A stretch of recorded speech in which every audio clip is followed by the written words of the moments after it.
আজকে দুটো প্রশ্ন। প্রথম প্রশ্ন হচ্ছে, কোনটা হচ্ছে সর্বশ্রেষ্ঠ শ্রেয়? তো রামানন্দ রায় বলছেন কৃষ্ণ ভক্ত সঙ্গ হচ্ছে সব থেকে শ্রেয়। দ্বিতীয় প্রশ্ন, আমাদের কার স্মরণ করা উচিত? তার উত্তরে রামানন্দ রায় বলছেন কৃষ্ণ নাম গুণ লীলা এটাই স্মরণ করা উচিত। তো শ্রেয় এবং প্রিয়, ভগবদ্গীতাতে বলা হচ্ছে প্রিয় মানে যেটা সহজে পাওয়া যায় কিন্তু এটা হচ্ছে ক্ষণস্থায়ী, কিন্তু শ্রেয়টা পেতে কষ্ট হয় কিন্তু সেটা হচ্ছে স্থায়ী। এই জগতের ভোগ হচ্ছে প্রিয় আর কৃষ্ণ ভক্তি হচ্ছে শ্রেয়। এখানে শ্রেয় সম্বন্ধে রামানন্দ রায় বলছেন কৃষ্ণ ভক্ত সঙ্গ বিনা শ্রেয় নাহি আর। কৃষ্ণ ভক্ত সঙ্গ না হলে আমরা কোনো কিছু শ্রেয় লাভ করতে পারি না। শ্রেয় মানে যেটা আমাদের জন্য মঙ্গলজনক, যেটা হচ্ছে নিত্য, সেটা কিভাবে লাভ হবে? যখন আমরা কৃষ্ণ ভক্ত সঙ্গ করব। তো সেই কারণে বলা হচ্ছে সাধু সঙ্গ সর্বশাস্ত্রে কয়, লবমাত্র সাধু সঙ্গে সর্বসিদ্ধি হয়। লব মানে হচ্ছে 1 সেকেন্ডের 11 ভাগের 1 ভাগ, এটা হচ্ছে লব, মানে অতি অল্পক্ষণ। 1 সেকেন্ডটাই তো অত্যন্ত কম, সেটাকে আবার 11 ভাগ করলে তার 1 ভাগ আরও কম। লবমাত্র সাধু সঙ্গে সর্বসিদ্ধি হয়। আমরা কিভাবে জানি? নারদ মুনির অল্প সঙ্গের প্রভাবে একজন পাপী, একজন রাজার ভাই, সে অত্যন্ত পাপী। তো নারদ মুনি তাকে কৃষ্ণ কথা বলতে গেছে, তো সে তো শুনতে চাইছে না, পাপী লোক। তখন নারদ মুনি বলেছে তাকে, যদি তোমাকে কেউ প্রশ্ন করে, যদি তোমার কোনো মৃত্যুর পরে গিয়ে তুমি যখন যমরাজের কাছে যাবে, তো যমরাজকে একটা প্রশ্ন করবে। কি প্রশ্ন? যদি অনিচ্ছা সত্ত্বেও একজন মহাভাগবতের 1 মুহূর্তের সঙ্গ করা হয়, তার কি ফল হয়? তো পৌঁছে গেছে, মৃত্যুর পরে তো নরকেই যাবে, তো যমরাজের কাছে পৌঁছে গেছে। তো যমরাজ তাকে জিজ্ঞেস, তোমার কি শেষ ইচ্ছা? তো তার প্রশ্নের কথা মনে পড়ে গেছে। নারদ মুনি বলেছিল যে প্রশ্ন করতে হবে, তো প্রশ্ন করেছে। বলছে আমার একটা প্রশ্ন আছে। সাধারণত ক্লাসের পরে প্রশ্ন হয়, কিন্তু এখানে যমরাজের কাছে প্রশ্ন করছে সেই পাপী ব্যক্তি। বলছে কি প্রশ্ন? তো প্রশ্ন করেছে যেটা নারদ মুনি শিখিয়ে দিয়েছিল, যে অনিচ্ছা সত্ত্বেও 1 মুহূর্তের জন্য কোনো মহাভাগবতের সঙ্গ হলে তার কি ফল হয়। তো যমরাজ তো প্রশ্ন শুনে অবাক হয়ে গেছে, এই পাপীর আবার এরকম অদ্ভুত প্রশ্ন, অত উন্নত স্তরের প্রশ্ন কোথা থেকে শিখলো? বলছে না, অন্য কিছু চাও? বলছে না, আমার এই প্রশ্নের উত্তর চাই। তো যমরাজ বলছে আমি তো এই প্রশ্নের উত্তর দিতে পারবো না, ব্রহ্মার কাছে নিয়ে যেতে হবে। তো ব্রহ্মার কাছে পৌঁছে গেছে যমরাজ। তো ব্রহ্মাকে গিয়ে এই প্রশ্নের উত্তর জানতে চেয়েছে। ব্রহ্মা বলছে আমি তো এই প্রশ্নের উত্তর দিতে পারবো না, মহাদেবের কাছে যেতে হবে, শিবের কাছে। তো ব্রহ্মলোক থেকে মহেশলোকে পৌঁছে গেছে। কে পৌঁছে গেছে? যমরাজ, ব্রহ্মা, তার সঙ্গে সঙ্গে সে পাপীও পৌঁছে গেছে একসঙ্গে। তো মহাদেব এই প্রশ্ন শুনে বলছে আমারও এই প্রশ্নের উত্তর জানা নেই, আমরা বিষ্ণুর কাছে যাই, বিষ্ণু এই প্রশ্নের উত্তর দিতে পারবে। তো ব্রহ্মা, বিষ্ণু, মহেশ, কি বলে, ব্রহ্মা, যমরাজ আর শিব 3 জনে চলে গেছে কার কাছে? বিষ্ণুর কাছে। তো বিষ্ণু দেখে বলছে ওরা আপনারা তো সবাই এখানে এসে গেছেন, আপনাদের ডিপার্টমেন্ট সব চলছে তো ঠিকঠাক? যমরাজ এসে গেছে, ব্রহ্মা এসে গেছে, শিব এসে গেছে, সবাই এসে গেছে, এখন চলছে কি করে? বলছে না, সব ঠিকঠাক চলছে, কিন্তু আমাদের একটা ধর্ম সংকট হয়ে গেছে। এই পাপী ব্যক্তি এমন একটা প্রশ্ন করেছে, সেই প্রশ্নের উত্তর আমরা কেউ দিতে পারছি না। তো বিষ্ণু বলছে কী প্রশ্ন? তো সে প্রশ্নটা বলেছে যে অনিচ্ছা সত্ত্বেও কোনো মহাভাগবতের এক মুহূর্ত সঙ্গে করলে কী ফল লাভ হয়। তো বিষ্ণু বলছে এখনও আপনারা বুঝতে পারছেন না কী ফল হয়? সে আমার কাছে পৌঁছে যায়। সে পাপীটা তো পৌঁছে গেছে বিষ্ণুর কাছে। তো বলছে যদ্দত্তনা নিবর্তন্তে তদ্ধর্ম পরমম, আমার কাছে পৌঁছে গেছে, আর তো যাবে না ফিরে। আপনারা চলে যান, আপনার দায়িত্ব আছে আপনাদের, তো আপনারা দায়িত্ব পালন করুন, আর এ আমার কাছে থাকবে। এটা হচ্ছে লবমাত্র সাধুর সঙ্গে সর্বসিদ্ধি হয়। কিন্তু আমরা এটা শুনে আনন্দ পাই, কিন্তু বিশ্বাস হয় না। বুঝলি এটা হয় নাকি? এটা গল্প। তো নারদ মুনির সঙ্গ, তার প্রভাব আমরা যদি বুঝতে না পারি তাহলে এটা দুর্ভাগ্যজনক। নারদ মুনির এক মুহূর্ত সঙ্গ হলেই আমাদের জীবন বদলে যাবে। মৃগারী মুনি, নারদ মুনি তো কাউকে বাদ দেয়নি। নারদ মুনির শিষ্যর লেভেলটা দেখুন। নারদ মুনির শিষ্য হচ্ছে ব্যাসদেব, নারদ মুনির শিষ্য হচ্ছে প্রহ্লাদ, নারদ মুনির শিষ্য হচ্ছে ধ্রুব মহারাজ। যত যত মহান মহান ভক্ত কার শিষ্য? নারদ মুনি। তো নারদ মুনি কীরকম ব্যক্তি হবে? পাওয়ারফুল, কারণ তিনি হচ্ছেন মহাভাগবত, তিনি সর্বত্র বিচরণ করতে পারেন। তো সনাতন গোস্বামী কেউ যখন মহাপ্রভু সাধু সঙ্গের কথা বলছে, সেখানে নারদ মুনি উদাহরণ দিচ্ছে। নারদ মুনি কীভাবে মৃগারীকে উদ্ধার করলো। মৃগারী ভক্ত হয়ে গেল। কীরকম মৃগারী? সে পশু মারে, কিন্তু আর্ধেক মারে, পুরো মারবে না। আর জিজ্ঞেস করছে কেন? বলছে যখন আমি আর্ধেক মারি, ওই যে কষ্টটা পাই, ওটা দেখে আমার খুব আনন্দ হয়। বোঝা যাচ্ছে কীরকম হৃদয়টা কত কঠোর। কিন্তু সেই মৃগারী নারদ মুনির কৃপাতে কি হয়ে গেছে, যখন ভক্ত হয়ে গেছে, তারপরে নারদ মুনি দেখতে এসছে যে শিষ্য এখন কেমন করছে। তো দেখাচ্ছে যে লাফিয়ে লাফিয়ে আসছে সে মৃগারী। কেন? যাতে কোনো কীট পতঙ্গ যেন তার পায়ের নিচে না পড়ে এবং মৃত্যুবরণ করে। যে মৃগারী পশুকে অর্ধমৃত অবস্থায় দেখে আনন্দ লাভ করত, সে মৃগারী হয়ে গেছে এখন পরম বৈষ্ণব। এটা হচ্ছে নারদ মুনির কৃপা। তো সেই কারণে সাধু সঙ্গ হচ্ছে আমাদের জীবনের সবথেকে গুরুত্বপূর্ণ একটি বিষয়। এর বলা হচ্ছে পঞ্চাঙ্গ ভক্তি। রূপ গোস্বামী ভক্তির 6টা অঙ্গের কথা বলছেন, ভক্তির 64 অঙ্গের কথা বলছে, 6টা অঙ্গ নয়, ভক্তির 64টি অঙ্গের কথা বলছেন। তারপরে শেষে 5টি অঙ্গের কথা বলছেন, পঞ্চাঙ্গ ভক্তি। সেখানে বলছে সাধুসঙ্গ, নাম কীর্তন, ভাগবত শ্রবণ, মথুরাবাস শ্রীমূর্তির শ্রদ্ধাই সেবন। তো 5টি যে অঙ্গ, তার মুখ্য হচ্ছে সাধুসঙ্গ। আর ওটা না হলে কিছু হবে না। ভাগবত শ্রবণ বলুন, মথুরাবাস বলুন, হরিনাম বলুন, বিগ্রহ সেবা বলুন, যা কিছু আমরা করব জীবনে, কার মাধ্যম দিয়ে হবে? সাধুর মাধ্যম দিয়ে হবে, ভক্তের মাধ্যম দিয়ে হবে। ভক্তির যে 9টা স্তর বলা হচ্ছে, আদর, শ্রদ্ধা তথা সাধুসঙ্গ। উপায় নেই, সাধুসঙ্গ ছাড়া হবে না।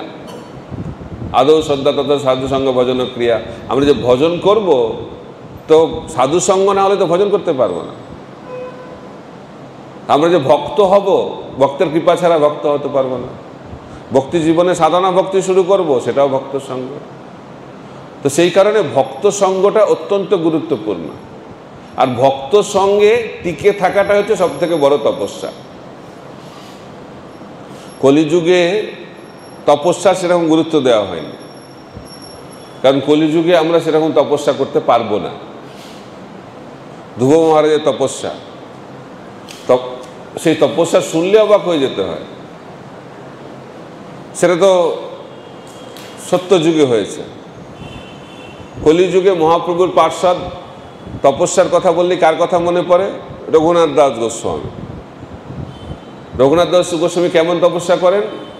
তিনি 22.5 ঘন্টা ভজন করেন, 22.5 ঘন্টা 24 ঘন্টার মধ্যে, আর 1.5 ঘন্টা বাকি সমস্ত কার্যকলাপ, তাও প্রতিদিন নয়। খাওয়া দাওয়া তো করেনই না, তিনি 2-3 দিন পর পর 1 কাপ করে কি গ্রহণ করেন? ঘোল, মাঠা, বাটার মিল্ক। হচ্ছে রঘুনাথ দাস গোস্বামী। কমপক্ষে 1 লক্ষ নাম জপ করেন, গোবর্ধন পরিক্রমা করেন, গ্রন্থ লেখেন, আর প্রতিদিন 3 ঘন্টা করে মহাপ্রভুর লীলা বর্ণনা করেন। তো এইভাবে সবসময় তিনি কৃষ্ণ সেবাতে, কৃষ্ণ নাম, কৃষ্ণ গুণ, কৃষ্ণ লীলা সেটা শ্রবণ কীর্তন স্মরণে ব্যস্ত থাকেন। সেটা দেখে যদি আমরা অনুপ্রাণিত হয়ে তপস্যা শুরু করি, যে রঘুনাথ দাস গোস্বামীর মতো কিছুটা তপস্যা করবো, তাহলে কি হবে? প্রভুপাদ বলছেন আমাদের ভক্তি জীবন কি হবে? ডিস্টার্ব হয়ে যাবে। কারণ সেই ধরনের তপস্যা করার মতো আমাদের ক্যাপাসিটি নাই। বলা হচ্ছে যে ভগবানকে দেখতে গেলে আমাদের যোগ্যতা দরকার।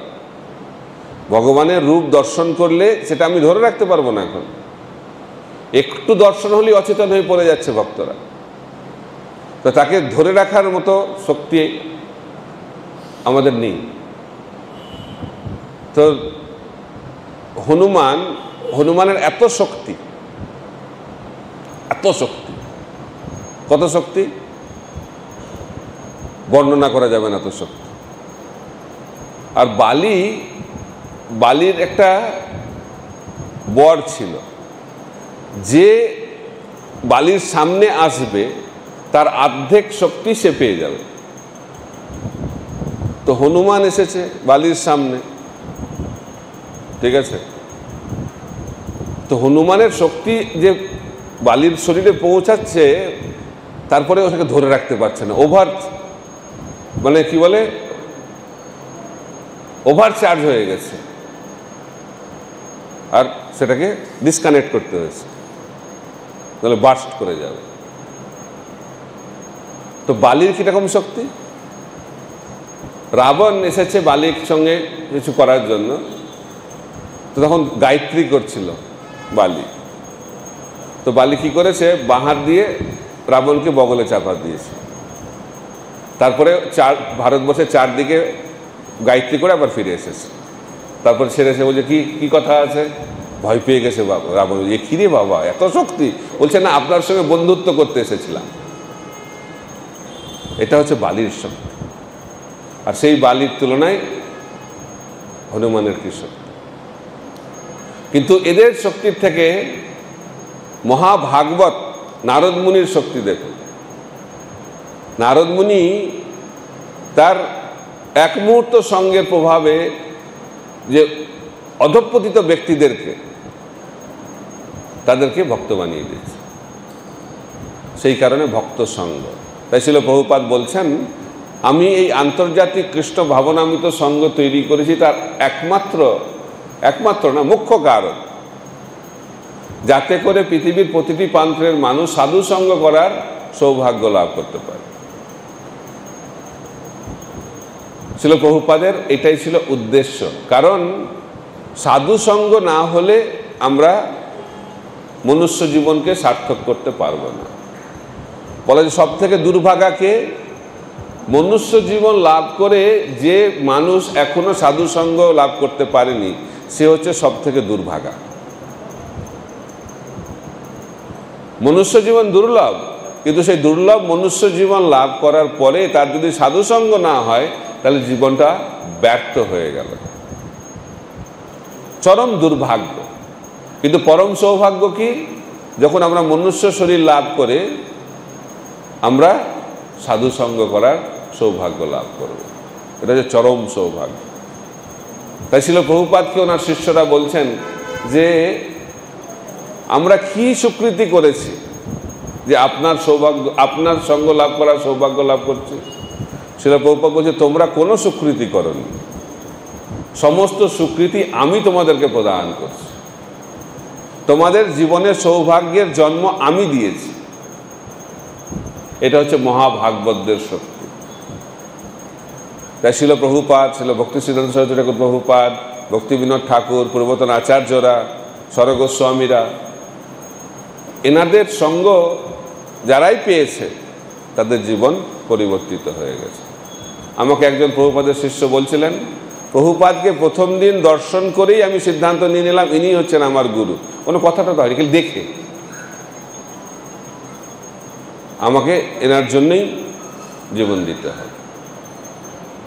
আরেকজন শিষ্য বলছিলেন, আমি কাউকে চিনি না, আমি কাউকে জানি না, আমি কৃষ্ণকে জানি না, আমি চৈতন্য মহাপ্রভুকে জানি না, আমি খালি একজনকেই জানি, তিনি হচ্ছেন অভয়চরণ অরবিন্দ ভক্তি বেদান্ত স্বামী শিল প্রভুপাদ। তাই আমি ওনার সঙ্গেই থাকতে চাই, নিত্যকাল আমি ওনার সঙ্গেই থাকতে চাই। এটা হচ্ছে শুদ্ধ ভক্তের শক্তি। ধ্রুব মহারাজ, কালকেও আমি বলছিলাম, ভগবানকে দর্শন করছেন, কিন্তু তিনি চাইছেন নারদ মুনির সঙ্গ। এইভাবে আমরা যদি বুঝতে পারি যে ভক্তের সঙ্গে থাকাটাই হচ্ছে সব থেকে গুরুত্বপূর্ণ একটি ভক্তির অঙ্গ, এবং এটি হচ্ছে তপস্যা। সাধনা থেকে সিদ্ধি স্তরে যদি আমরা যেতে চাই, তাহলে আমাদেরকে সাধু সঙ্গে টিকে থাকতে হবে। কিন্তু সাধু সঙ্গে টিকে থাকতে গেলে একটি যোগ্যতা দরকার। শিল ভক্তি সিদ্ধান্ত সরস্বতী ঠাকুর প্রভুপাদ বলছেন সহনশীলতা। যে সহে সে রহে। আমরা যদি সহ্য করতে না শিখি, তাহলে ভক্ত সঙ্গে টিকে থাকা খুব কঠিন। একটা পরিবারেই মানুষ একসঙ্গে থাকতে পারছে না।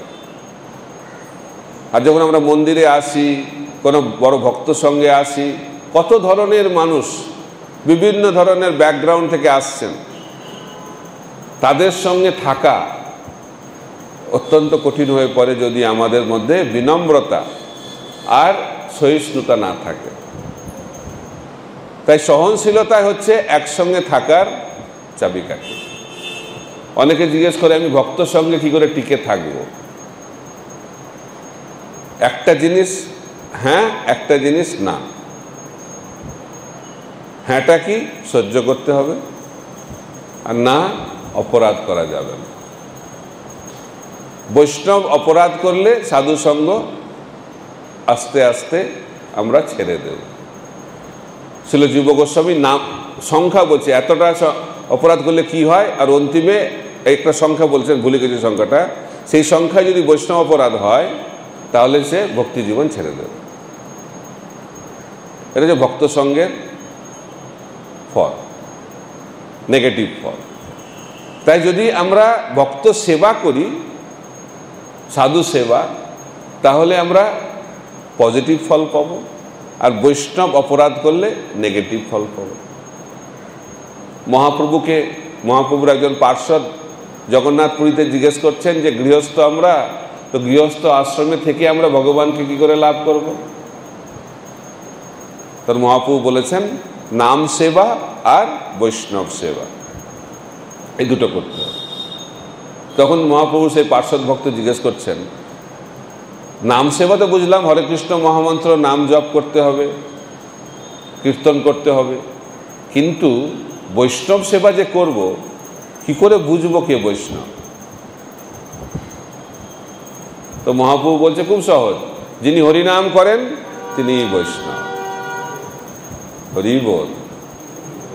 ভক্তরা খুব খুশি হয়ে গেছে, কিন্তু একটু সন্দেহ রয়েছে, এত সহজ? তখন আবার প্রশ্ন করেছেন মহাপ্রভুকে, মহাপ্রভু কে বৈষ্ণব? তার মহাপ্রভু বলছেন, যিনি 24 ঘন্টা হরিনাম করেন, নিত্য হরিনাম করেন, তিনিই বৈষ্ণব। এবার উৎসাহটা একটু কমে গেছে, কিন্তু তারপরে আবার প্রশ্ন করেছেন, মহাপ্রভু কে বৈষ্ণব? তার মহাপ্রভু বলেছেন, যাকে দেখে অন্যের মুখে হরিনাম আসে তিনিই বৈষ্ণব। তো কোনটা উত্তর? কোন উত্তরটা ঠিক? তিনটেই ঠিক। একটা প্রশ্নে তিনটে উত্তর। প্রথম উত্তরে মহাপ্রভু বললেন যে ভক্ত হরিনাম করে তিনি বৈষ্ণব, তো কনিষ্ঠ অধিকারী বৈষ্ণব। যে ভক্ত 24 ঘন্টা হরিনাম করেন তিনি মধ্যম অধিকারী বৈষ্ণব। আর যাকে দেখে অন্যের মুখে হরিনাম আসে তিনি হচ্ছেন উত্তম অধিকারী বৈষ্ণব। এটা হাই স্ট্যান্ডার্ড। মধ্যম অধিকারী হতে গেলে কীর্তনীয় সদাহরি হতে হবে। আমি আগে ভাবতাম এটা কি করে হতে পারে, আমি ভাবতাম যে যারা কোনো রকমে 16 মালা 32 মালা করে তারা মধ্যম অধিকারী হবে হয়তো, কিন্তু মহাপ্রভুর বিচার অনুযায়ী তারা হচ্ছে কনিষ্ঠ অধিকারী। মধ্যম অধিকারীকে তৃণাদপি সুনিচেন তররপি সহিষ্ণুনা অমানিনা মানদেন কীর্তনীয় সদাহরি। নিষ্ঠা স্তরে না গেলে তাকে মধ্যম অধিকারী বলা সম্ভব নয়। তো যারা সবসময় কৃষ্ণ চেতনায় মগ্ন, কৃষ্ণ নাম শ্রবণ কীর্তনে মগ্ন থাকে, সেই ভক্ত হচ্ছে নিষ্ঠা স্তরে। আচার্যরা ব্যাখ্যা করছেন শিক্ষাষ্টকমের এই যে শ্লোক 3 নম্বর শ্লোক, এটি হচ্ছে নিষ্ঠা স্তরের শ্লোক। নিষ্ঠার পরে কি? রুচি। রুচি কোনটা? ন ধনং ন জনং ন সুন্দরীং কবিতাং বা জগদীশ কাময়ে মম জন্মনি জন্মনীশ্বরে ভবতাৎ ভক্তির অহৈতুকিতৈ। এটা যে রুচি। রুচি মানে এই জগতে সম্পূর্ণ অনাসক্তি, কিচ্ছু চায় না, শুদ্ধ কৃষ্ণ ভক্তি বিনা আর কিছু চায় না। এই স্তরে চলে গেলে সেই ভক্তের স্থিতিটা হচ্ছে রুচি স্তর। কিন্তু সেই স্তরে যাওয়ার আগে আমাদেরকে নিষ্ঠা স্তরে যেতে হবে। কীর্তনীয় সদাহরি। সদাহরি মানে আমরা ভাবি প্রতিদিন, এটা একটা বিচার, কিন্তু সদা মানে 24 ঘন্টা। কিন্তু কমপক্ষে 3 ঘন্টা শ্রবণ কীর্তন করা অত্যন্ত গুরুত্বপূর্ণ। রঘুনাথ দাস গোস্বামী যখন রাধাকুণ্ডের তটে চৈতন্য চরিতামৃতে বলতেন কমপক্ষে 3 ঘন্টা। চৈতন্য মহাপ্রভু যখন জগন্নাথপুরীতে ছিলেন, তিনি টোটা গোপীনাথে প্রতিদিন ভাগবত শ্রবণ করতেন গদাধর পণ্ডিতের মুখ থেকে, কমপক্ষে 3 ঘন্টা। চৈতন্য মহাপ্রভু যখন হরিনাম সংকীর্তনে নৃত্য করতেন, তখন কতক্ষণ নৃত্য করতেন কমপক্ষে 3 ঘন্টা। ছিল প্রভুপাদ যখন টমসিন স্কোয়ার পার্কে এই হরে কৃষ্ণ আন্দোলন শুরু করলেন, কতক্ষণ কীর্তন করতেন? কমপক্ষে 3 ঘন্টা। কিন্তু আমাদের 3 ঘন্টা একটু কষ্ট, সে কারণে প্রভুপাদ খুব বুদ্ধি করে 2 ঘন্টা হরিনাম আর 1 ঘন্টা ভাগবত শ্রবণ, 3 ঘন্টা। 16 মালা জপ করতে প্রায় 2 ঘন্টা লাগে, আর প্রতিদিন 1 ঘন্টা ভাগবত শ্রবণ করা উচিত, তাহলে 3 ঘন্টা হয়ে গেল কমপক্ষে। তো এইভাবে যদি আমরা এই কমপক্ষে 3 ঘন্টা অভ্যাস করি, তাহলে ধীরে ধীরে ধীরে ধীরে কৃষ্ণ ভাবনামৃতে আমরা আরও বেশি অগ্রগতি লাভ করব। কিন্তু এটা প্রতিদিন করা উচিত। এই 3 ঘন্টাটা প্রতিদিন, সপ্তাহে 1 দিন নয়, মাসে 1 দিন নয়, এটা প্রতিদিন। তাহলে কি হবে? ধীরে ধীরে কৃষ্ণ ভাবনামৃত আমাদের আরও বেশি কি হবে? প্রবল হবে। এই 3 ঘন্টাটা আস্তে আস্তে 6 ঘন্টা, 6 ঘন্টাটা আস্তে আস্তে 12 ঘন্টা, 12 ঘন্টাটা আস্তে আস্তে 24 ঘন্টায় পরিণত হবে। এটা হচ্ছে জীবনের উদ্দেশ্য। কারণ আমরা যদি সেই স্তরে না যেতে পারি, তাহলে তো ভগবত ধামে যেতে পারবো না। তো সেই কারণে পরবর্তী শ্লোকে মহাপ্রভুর প্রশ্নের উত্তরে রামানন্দ রায় বলছেন যে আমাদের কি স্মরণ করা উচিত? কি স্মরণ করা উচিত? কৃষ্ণ নাম গুণ লীলা স্মরণ করা উচিত। রূপ গোস্বামী ভক্তি রসামৃত সিন্ধু গ্রন্থে বলছেন, ভক্তির অনেক নিয়ম আছে, কিন্তু সমস্ত নিয়মের সার হচ্ছে সর্বদা কৃষ্ণ চিন্তা করো, 1 মুহূর্তের জন্য কৃষ্ণকে ভুলে যেও। এটা হচ্ছে ভক্তি জীবনের সার। বেদে যা কিছু বলা হয়েছে সেটা ভগবদ্গীতাতে বলা হয়েছে। বেদের সার হচ্ছে ভগবদ্গীতা। ভগবদ্গীতায় 18টি অধ্যায় রয়েছে। প্রথম 6টি অধ্যায় কর্মযোগ, লাস্ট 6টি অধ্যায় জ্ঞানযোগ, মধ্যে 6টি অধ্যায় ভক্তিযোগ ব্যাখ্যা করা হয়েছে। তো 18 অধ্যায়ে যা কিছু বলা হয়েছে তার সার মধ্যে 6টি অধ্যায় বলা হয়েছে। ভগবদ্গীতার সার হচ্ছে ভক্তি। কারণ ভগবান বলছেন, আমাকে যদি তোমরা জানতে চাও তোমরা, তাহলে কি হতে হবে? ভক্ত হতে হবে। ভক্তামাম অভিজানাতি। তাই ভগবদ্গীতার সার হচ্ছে ভক্তিযোগ। মধ্যে 6টি অধ্যায়। তো মধ্যের 6টি অধ্যায় যেটি যা বলা হয়েছে, 9ম অধ্যায় সেটি বলা হয়েছে। সেটাকে বলা হচ্ছে রাজগুহ্য যোগ। প্রভুপাদ ইংরেজিতে বলছেন দ্য মোস্ট কনফিডেন্সিয়াল নলেজ। গুহ্য, গুহ্যতর, গুহ্যতম। গুহ্য জ্ঞান কি? ব্রহ্মজ্ঞান হচ্ছে গুহ্য জ্ঞান, পরমাত্মা জ্ঞান হচ্ছে গুহ্যতর জ্ঞান, আর ভগবানের জ্ঞান হচ্ছে গুহ্যতম জ্ঞান। তাই নবম অধ্যায়ে সেই গুহ্যতম জ্ঞান দেওয়া হয়েছে। আর সেই নবম অধ্যায়ের সার নবম অধ্যায়ের শেষ শ্লোকে বলা হয়েছে, মন্মনা ভব মদ ভক্ত মজ্জাজি মাং নমস্কুরু। মনমনা, মনমনা মানে আমার চিন্তা করা। তাই ভগবানের চিন্তা করাটাই হচ্ছে ভক্তি জীবনের সার। কারণ বলা হচ্ছে মৃত্যুর সময় ভগবান শ্রীকৃষ্ণ বলছেন, যদি কেউ আমার কথা স্মরণ করতে করতে দেহ ত্যাগ করে তাহলে তাকে আর পুনর্জন্ম গ্রহণ করতে হবে না। অন্তকালে চ মামে বা স্মরণ মুক্তা কলে বরম জয় প্রয়াতি স মদ্ভাবম জাতি নাস্তত্র অসংশয়। এই ব্যাপারে কোনো সংশয় নেই। কোন ব্যাপারে সংশয় নেই? যে ব্যক্তি দেহত্যাগ করার সময় আমার কথা চিন্তা করতে করতে, কৃষ্ণ বলছেন, অর্থাৎ যে ব্যক্তি কৃষ্ণ চিন্তা করতে করতে দেহত্যাগ করবে তাকে আর পুনর্জন্ম গ্রহণ করতে হবে না। সে ব্যক্তি কোথায় চলে যাবে? ভগবানের কাছে পৌঁছে যাবে, ভগবত ধামে চলে যাবে।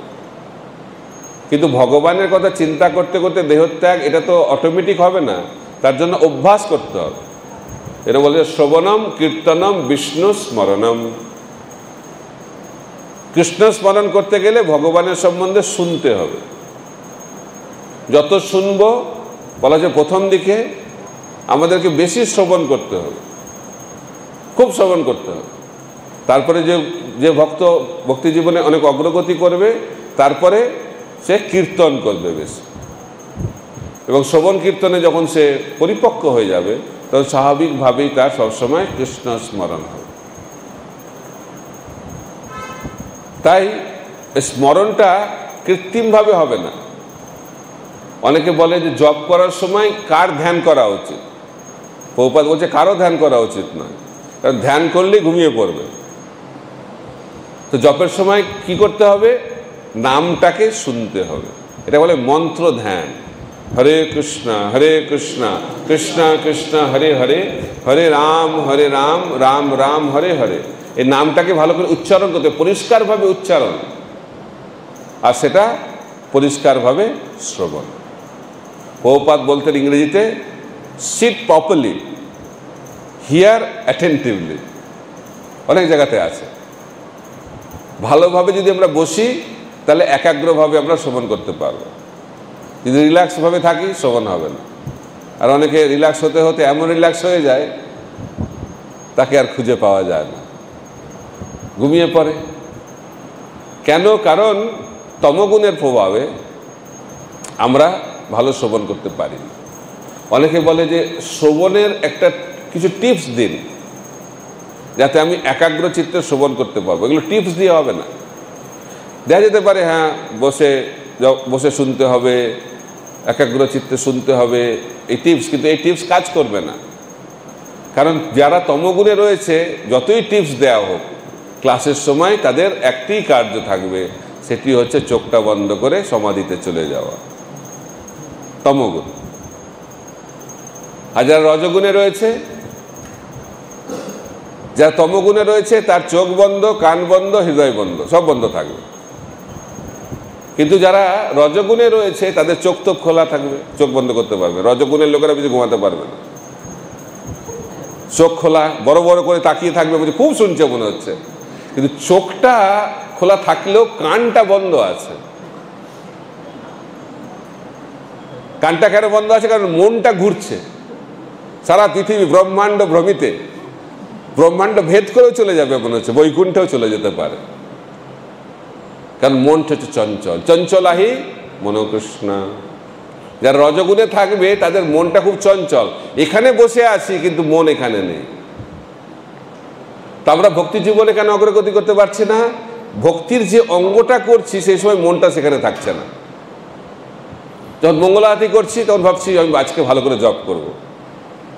আর যখন জপ করছি তখন ভাবছি আজকে ভাগবতমটা ভালো করে শুনবো। অর্থাৎ মঙ্গল আরতির সময় জপের চিন্তা, জপের সময় ভাগবতের চিন্তা, অন্তিমে কোনো কিছুরই চিন্তা হচ্ছে না। তাই যখন আমরা মঙ্গল আরতি করবো তখন মনটাকে মঙ্গল আরতিতেই রাখতে হবে। যখন হরিনাম করব তখন মনটাকে হরিনামে রাখতে হবে। যখন প্রভুপাদের গুরু পূজা হবে তখন প্রভুপাদের গুরু পূজাতেই মনটাকে রাখতে হবে। আর যখন ভাগবত শ্রবণ করবো তখন মনটাকে ভাগবতেই রাখতে হবে। তাহলে সেই সাধনা ভক্তির ফলটা আমরা লাভ করতে পারবো। অনেকে বলে আমি এতদিন ধরে সাধনা করছি ফল পাচ্ছি না, তার কারণটা হচ্ছে আমাদের শরীরটা থাকছে কিন্তু মনটা থাকছে না। তাই সাধনার ফল যদি আমরা পেতে চাই তাহলে মনটাকে সাধনার মধ্যে রাখতে হবে। সেই কারণে ভগবান বলছে আমাকে মনটা দাও। শরীরটা দেওয়া ভালো, কিন্তু শরীরের থেকে মন হচ্ছে বেশি গুরুত্বপূর্ণ, কারণ মন সমস্ত কিছুকে নিয়ন্ত্রণ করছে। জং জম ব্যাপী শরণ ভাব ত্যাজিতয়ন্তে কলেবরম তম তমেবেতি কন্তে সততাৎ ভাব ভাবিত। আমাদের পরবর্তী গতিটা কি হবে কার উপর নির্ভর করছে? মনের উপর। এই জন্য আমাদের সোসাইটির নাম দিয়েছেন প্রভুপাদ আন্তর্জাতিক কৃষ্ণ ভাবনামৃত সংঘ। মনের কাজ হচ্ছে চিন্তা। বাহ্যিকভাবে হয়তো মালা হচ্ছে, তিলক হচ্ছে, বেশভূষা পরিবর্তন হচ্ছে, সব কিছু পরিবর্তন হচ্ছে, কিন্তু ভেতরটা পরিবর্তন হচ্ছে না। কৃষ্ণ ভাবনামৃত মানে হচ্ছে মনের পরিবর্তন। মন কার কথা চিন্তা করছে? আমি জব করছি কিন্তু মনটা পড়ে আছে বিষয়ের প্রতি, তাহলে কি হবে? ধ্যায়তে বিষয়ান পুংস সংজ্ঞাস্তে উপজায়তে সংজ্ঞা সংজায়তে কাম কামাৎ ক্রোধ বিজায়তে ক্রোধাৎ ভবতি সম্মোহ সম্মোহ সতি বিভ্রম সতি বংশাৎ বুদ্ধিনাশ বুদ্ধিনাশাৎ প্রণশ্যতি। যার মন বিষয়ের প্রতি ধাবিত হয়, যে মন বিষয়ের চিন্তা করে, তার কি গতি হবে? অধোগতি হবে। সে নিম্ন যোনিতে প্রবেশ করবে, সে মনুষ্য জীবনই লাভ করতে পারবে না। আর যে ভগবানের কথা চিন্তা করবে তার কি হবে? তার ঊর্ধ্বগতি হবে। অন্তকালে চ মামেব, অর্থাৎ ভগবানের কথা যারা চিন্তা করবেন তাদের কি হবে? ঊর্ধ্বগতি হবে। আর যদি খুব সর্বশ্রেষ্ঠ চিন্তা হয় একদম ভগবত ধামে পৌঁছে যাবে। কিন্তু যারা বিষয়ে চিন্তা করবে তাদের কি গতি হবে? নিচের দিকে যাবে, নিচের দিকে থাকবে আর নিম্ন যোনিতে প্রবেশ করবে। মন সবসময় চিন্তায় মগ্ন। বিশেষ করে কলিযুগের মানুষ খুব এখন দুশ্চিন্তায় রয়েছে। ইংরেজিতে বলে অ্যাংজাইটি। মুখে কোনো আনন্দ নেই, মুখে সবসময় চিন্তা। সব কিছু আছে, টাকা আছে, বাড়ি আছে, গাড়ি আছে, সব কিছু আছে, লেটেস্ট মোবাইল ফোন আছে, সব কিছু আছে, কিন্তু মনে আনন্দ নেই। একাকিত্ব, সবাই একা ফিল করছে। Loneliness is the greatest killer. Survey করা হয়েছে, ভাবছি যে ভারতবর্ষের মানুষ একাকী। ভারতবর্ষের মানুষও একাকিত্ব রয়েছে। আমাদের ভাবা উচিত না এটা বিদেশের সমস্যা, না, এটা সারা পৃথিবীর সমস্যা। ফেসবুকে হাজার হাজার বন্ধু, ইউটিউবে হাজার হাজার ফলোয়ার, কিন্তু একাকিত্ব ফিল করছে। ফেসবুকে সুন্দর সেলফি ছবি তুলে, হাসি হাসি ছবি তুলে সেলফি দিয়ে দিচ্ছে কোথায়? ফেসবুকে। তারপরে দেখা যাচ্ছে পরের দিন সুইসাইড করছে। দেখাচ্ছে যে আমি কত ভালো আছি, কিন্তু ভালো নেই, কারণ ভেতরটা ফাঁকা, খোকলা হয়ে গেছে। কেন? কারণ মনে কৃষ্ণ নেই। যখন মনে পজিটিভিটি থাকবে না, বলে পজিটিভ, পজিটিভ মানে কি? পজিটিভ মানে হচ্ছে কৃষ্ণ কনসিয়াসনেস, এটা হচ্ছে পজিটিভিটি। যখন আমরা কৃষ্ণ কনসিয়াস হব, কৃষ্ণ ভাবনামৃত হব, তখন আমাদের এই চিন্তাটা, দুশ্চিন্তাটা চলে যাবে। আমরা কেন আনন্দ পাচ্ছি না? এত কিছু আছে আমাদের, তাও আমরা আনন্দ পাচ্ছি না। তার কারণটা হচ্ছে মনের মধ্যে দুশ্চিন্তা। দুশ্চিন্তা। আর মানুষ বুঝতে পারছে না যে কোথায় গেলে সুখ পাবো আর কোথায় গেলে শান্তি পাবো। তাই বাংলায় একটা প্রবাদ আছে, সুখ কোথায় পাওয়া যায়? সুখ হচ্ছে স্বপ্নে, আর শান্তি কোথায়? শ্মশানে। অনেকে বলে মরে গেলেই শান্তি, বেঁচে থাকতে এত যন্ত্রণা তাই মরে যায়। তাই অনেকে সুইসাইড করছে, বলছে আর বেঁচে থাকার কোনো কারণ নেই, বেঁচে থেকে কি লাভ, এই জীবনে আর কি আছে, খালি দুশ্চিন্তা ছাড়া আর কিছু নেই, তাই দেহত্যাগ করো, সুইসাইড করো। কিন্তু সুইসাইড করাও সমস্যা দেখা যাচ্ছে কলিযুগে। সুইসাইডেও ফেলিওর হচ্ছে। অনেকদিন আগে আমি একটা কথা শুনছিলাম, আইআইটিতে একটা স্টুডেন্ট লাস্ট সেমিস্টারে ভাবছে যে আমি সুইসাইড করব। কীভাবে সুইসাইড করব? ফ্যানে দড়ি দিয়ে ঝুলে যাব, তাহলে মরে যাব। কেন সুইসাইড করছে? কারণ লাস্ট সেমিস্টারে ও সেকেন্ড হয়ে গেছে। সারা জীবনে কখনো ফার্স্ট ছাড়া সেকেন্ড হয়নি। এই জীবনের আর কি মূল্য আছে? কিন্তু অনেকে সব সাবজেক্টে ফেল করছে, আনন্দে ঘুরে বেড়াচ্ছে। এই আনন্দ কোথা থেকে আসবে এটা বুঝতে হবে। সে সারা জীবনে সেকেন্ড হয়নি, একবার সেকেন্ড হয়ে গেল, তার জন্য তার জীবনে আর কোনো আনন্দ নেই, সুইসাইড করছে। আর কত লোক সব কিছুতে ফেল করে আনন্দে ঘুরে বেড়াচ্ছে। তাই আনন্দটা এই জিনিসের উপর নির্ভর করে, এটা থেকে তো বোঝা উচিত আমাদের। তো কি হয়েছে আমরা এটা জানতে পারছি কেন? কারণ ও সুইসাইড করতে সফল হয়নি, কারণ দড়িটা ছিঁড়ে গেছে, দড়িতেও ভেজাল। তো এটা শুনে অনেকে ভাবছে আর দড়ি দিয়ে ঝুলে মরবো না। কিভাবে মরবো? গাড়ির তলায় গিয়ে মরবো, গাড়ির তলায় দড়িটা দিয়ে দেবো, আর গাড়ি এসে আবার উপর দিয়ে চলে যাবে, আবার সুইসাইড হয়ে যাবে। তো একজন এরকম করতে গেছে, সুইসাইড করতে, গাড়ির জন্য অপেক্ষা করছে, আর ট্রেন এত লেট, বলছে আর এইভাবে সুইসাইড করা যাবে না, আর কতক্ষণ অপেক্ষা করবো, ছেড়ে দিল। বলছে আমি এখন বিষ খেয়ে মরবো। তো বিষ খেয়েছে, তাও মরছে না, বিষে ভেজাল। তাই মরতেও পারছে না, বাঁচতেও পারছে না। এই হচ্ছে কলিযুগের অবস্থা। কেন? দুশ্চিন্তা, দুশ্চিন্তা। কিন্তু এই দুশ্চিন্তা কিভাবে যাবে? যখন আমরা কৃষ্ণ চিন্তা করব, মনমনা হব। তাই রামানন্দ রায় বলছেন যে কৃষ্ণ চিন্তা, কৃষ্ণ নাম, কৃষ্ণ গুণ, কৃষ্ণ লীলা করলে আর কোনো দুশ্চিন্তা থাকবে না, সমস্ত দুশ্চিন্তা চলে যাবে। জীব কৃষ্ণ দাস এই বিশ্বাস করলে তো আর দুঃখ নাই। আমরা ভাবছি আমরা কেন দুঃখী? আমার টাকা নেই, আমার গাড়ি নেই, আমার চাকরি নেই, আমাকে কেউ ভালোবাসে না, আমার কোনো বন্ধু নেই, এইসব চিন্তা করে করে মানুষ হতাশায় ভুগছে। কিন্তু আমাদেরকে বুঝতে হবে এই জগতে কেউ বন্ধু হতে পারে না। মহাপ্রভু শিক্ষা দিচ্ছেন, আমি বিনা বন্ধু আর কে আছে তোমার। যে আমাদের আসল বন্ধু অনাদিকাল ধরে আমাদের সঙ্গে রয়েছে, তাকে আমি তার সঙ্গে বন্ধুত্ব করছি না। পরমাত্মা যে সবসময় আমার সঙ্গে আছে, সেই পরমাত্মার বন্ধুত্বকে অস্বীকার করে আমরা অনেকের সঙ্গে বন্ধুত্ব করার চেষ্টা করছি। আর এই জগতের বন্ধুত্বটা কিরকম? বাংলাতে বলে সুখের পায়রা। মানে যখন আমার ভালো সময় চলবে তখন সবাই বন্ধু, আর খারাপ সময় কাউকে খুঁজে পাওয়া যাবে না। এটাকে বলা হচ্ছে মৌমাছির সঙ্গে তুলনা করা হয়েছে। মৌমাছি কোথায় ঘোরাঘুরি করে? মধুতে। যখন মধু থাকবে সেখানে মৌমাছি ঘোরাঘুরি করবে, আর মধু শেষ, সেখান থেকে মৌমাছি অন্য জায়গায় চলে যাবে যেখানে মধু আছে। এই জগতে টাকা যার আছে সেটাকে মধুর সঙ্গে তুলনা করা হয়েছে। মানি ইজ সুইটার দ্যান হানি। যার কাছে টাকা আছে তার সঙ্গে লোক ঘোরাঘুরি করবে, তার কাছাকাছি। টাকা শেষ, মৌমাছিও খুঁজে পাওয়া যাবে না।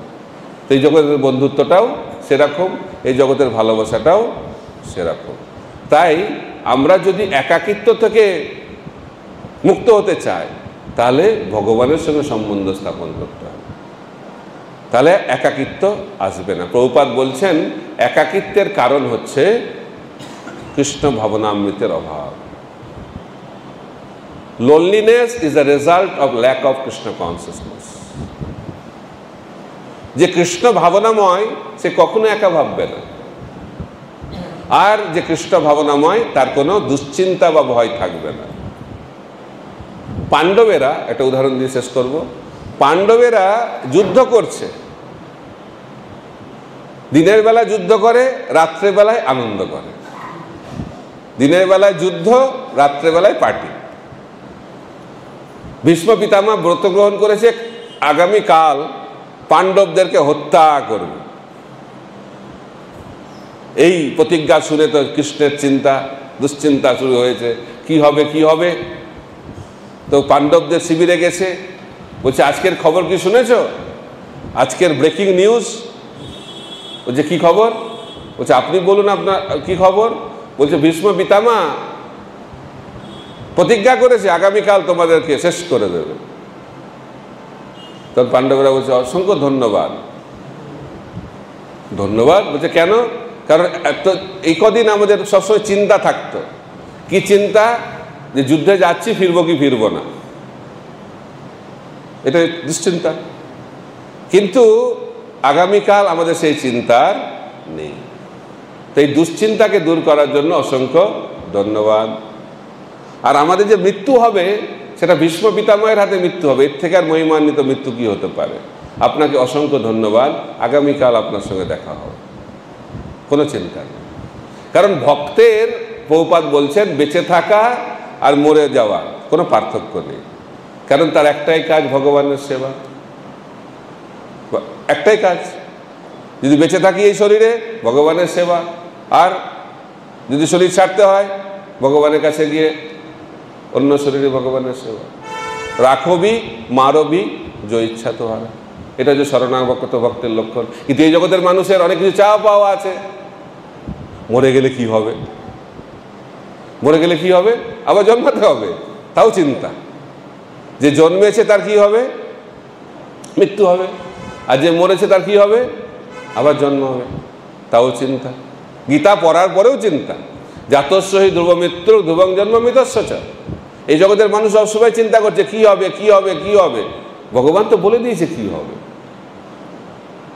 যার জন্ম হয়েছে তার মৃত্যু হবে, আর যার মৃত্যু হয়েছে তার কি হবে? জন্ম। এটা জানার পরে আমাকে ঠিক করতে হবে যে মৃত্যুর পরে আমি কি ধরনের জন্মগ্রহণ করব। সেটা হচ্ছে মনুষ্য জীবনের উদ্দেশ্য। আর যখন কেউ এই প্রশ্ন করে তখনই তার মনুষ্য জীবন শুরু হয়। তা না হলে কি হবে? এই জন্ম মৃত্যু জরাব্যাধির চক্রে আমাদেরকে বারবার আবর্তিত হবে। পুনরূপী জনমম পুনরূপী মরণম পুনরূপী জননী জঠরে শয়নম, চলতে থাকবে। অনাদিকাল ধরে চলছে আর অনাদিকাল ধরে চলবে। কিন্তু এই দুঃখময় অবস্থা থেকে মুক্তি লাভের একমাত্র উপায় হচ্ছে কৃষ্ণ চিন্তা। এটা হচ্ছে কৃষ্ণ ভাবনা অমৃত। তাই রামানন্দ রায় বলছেন যে কৃষ্ণের নাম গুণ লীলা স্মরণ করাটাই হচ্ছে সব থেকে উন্নত চিন্তা, এবং সেই চিন্তা করলে এই জগতের সমস্ত দুশ্চিন্তা দূর হয়ে যাবে এবং আমরা পরম আনন্দে জীবনযাপন করব এবং অন্তিমে ভগবানের কাছে গিয়ে পরম নিত্য আনন্দময় জীবন লাভ করে নিত্যকাল ভগবানের সঙ্গে থাকতে পারব। হরে কৃষ্ণ কৃষ্ণ কৃষ্ণ হরে হরে, হরে রাম রাম রাম হরে হরে। শিল প্রভুপাদ